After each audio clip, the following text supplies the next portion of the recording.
Baina hori ez da erabat egia. Nina izan baitzen gaizkilea buruan jo zuena eta berak ni baino meritu gehiago du. Sendagileari galdetu diotea denbora asko egon beharko dudan ospitalean.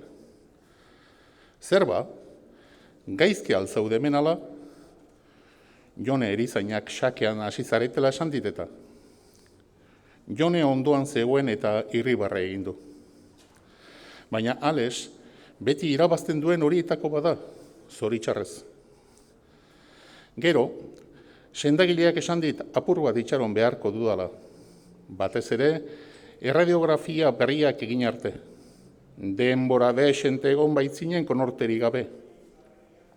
Eta gelatik irtetear zegoenean zera bota du. Gainera, etorkizuna ikusten duzula esan didate, eta hori gertuagotik ikusi nahi dut. Eta horrek ez dit bat ere graziarik egin. Ez dut nire ahalmen berezi ez hitz egiteko inongo gogorik eta.